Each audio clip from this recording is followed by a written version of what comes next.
Perkenalkan, nama saya Deborah Ngantung, NIM 1870469, mahasiswa semester 7 Program Studi Ilmu Kesehatan Masyarakat Universitas Negeri Manado. Dan saat ini, saya akan mempresentasikan mengenai gambaran kejadian diare di wilayah kerja Puskesmas Pangelombian. Dan kita masuk dalam latar belakang. Diare adalah penyakit yang ditandai dengan perubahan konsistensi tinja menjadi cair, disertai peningkatan frekuensi defekasi lebih dari biasanya 3 kali per hari, disertai dengan perubahan dengan atau tanpa darah atau lendir. Diare dapat diklasifikasikan menjadi dua, yaitu diare akut dan diare kronik. Dan menurut Schwartz 2005, salah satu penyebab penyakit diare adalah infeksi. Infeksi dapat disebabkan oleh bakteri, parasit, dan virus. Bakteri dapat masuk ke tubuh manusia melalui mulut dengan sarana alat-alat seperti botol susu, dot, termometer, ataupun melalui alat makan yang tercemar feses. Nah, selanjutnya, definisi diare.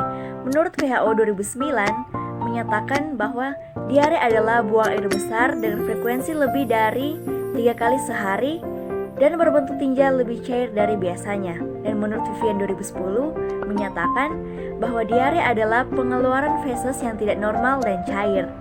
Bisa juga didefinisikan sebagai buang air besar yang tidak normal dan berbentuk cair dengan frekuensi lebih banyak dari biasanya. Baik dikatakan diare bila sudah lebih dari 3 kali buang air besar, sedangkan neonates mengatakan diare bila sudah lebih dari 4 kali buang air besar.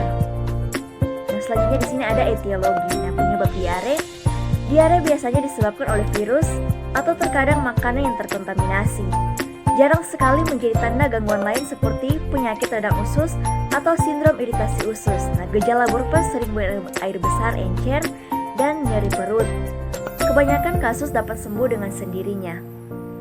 Nah, selanjutnya ada tanda dan gejala. Frekuensi BAB yang normal bagi setiap orang berbeda-beda tergantung banyaknya faktor. Salah satu ciri pencernaan yang sehat yaitu pola BAB-nya teratur, artinya tidak ada perubahan secara mendadak ataupun drastis.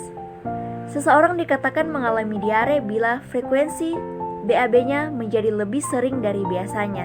Ketika diare, mungkin juga akan mengalami gejala diare seperti feses lembek dan cair. Yang kedua, feses keluar dalam jumlah yang banyak. Yang ketiga, sakit dan kram perut. Yang keempat, mual dan muntah. Yang kelima, sakit kepala. Yang keenam, kehilangan nafsu makan. Yang ketujuh, haus terus-menerus. Yang kedelapan, demam. Yang kesembilan, dehidrasi serta feses berdarah. Nah, selanjutnya juga di sini ada pencegahan dan penanggulangan diare. Nah, penanggulangan untuk menanggulangi kejadian diare perlu dilakukan upaya promotif, misalnya dengan penyuluhan misalnya tentang pengertian gejala, cara mencegah, serta cara menanggulangi diare, termasuk di dalamnya cara mencegah kekurangan cairan tubuh atau dehidrasi, cara mengobati dehidrasi, cara pemberian makanan bagi penderita diare, serta informasi rujukan bagi penderita diare. Nah, penyuluhan dapat dilakukan secara perorangan, yaitu kunjungan rumah pada saat melakukan pendataan kasus maupun pada saat warga berkunjung ke puskesmas. Selain penyuluhan, dapat dilakukan pula pemberdayaan dan penggerakan masyarakat, misalnya dengan mengajak masyarakat untuk melakukan PHBS, gerakan masyarakat untuk kesehatan lingkungan, gerakan cuci tangan di tatanan rumah tangga dan tatanan sekolah.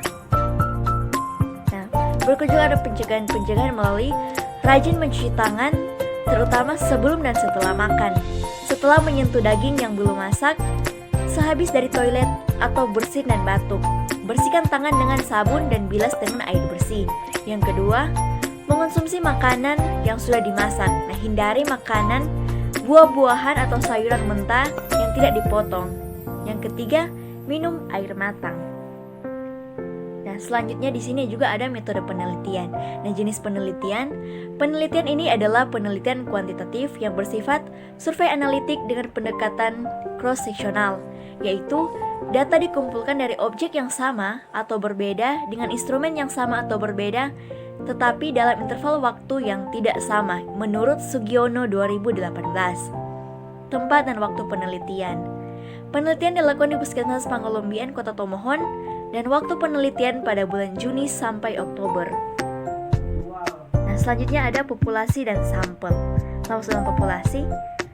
Populasi adalah keseluruhan pasien rawat jalan yang datang ke Puskesmas Pangolombian Kota Tomohon dari bulan Januari 2019 sampai dengan Desember 2019.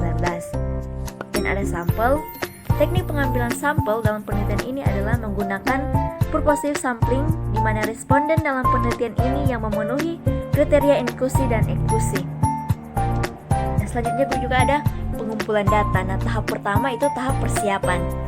Pada tahap persiapan, penelitian yang dilakukan yaitu mengurus surat izin penelitian dan selanjutnya meminta izin kepada kepala puskesmas untuk melakukan penelitian. Dan tahap yang kedua, tahap pelaksanaan. Pada tahap pelaksanaan, penelitian ini meliputi wawancara dengan petugas Puskesmas Pangolombian. Prosedur pelaksanaan penelitian ini adalah sebagai berikut. Menjelaskan mengenai penelitian ini dengan petugas Puskesmas Pangolombian. Yang kedua, melihat dan mempelajari data penyakit diare di Puskesmas Pangolombian. Dan tahap yang ketiga itu tahap penyelesaian.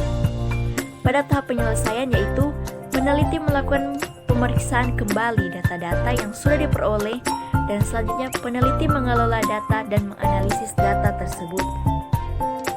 Dan yang terakhir ada analisis data.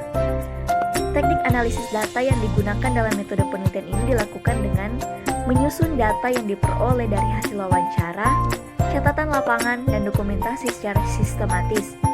Dari data-data yang tersebut yang sudah terkumpul, kemudian peneliti berusaha untuk menganalisis agar data dapat ditarik kesimpulan yang tepat. Teknik analisis data dalam penelitian ini mengikuti teori yang dipaparkan oleh Miles B. dan Habermas Michael A. 1992-16.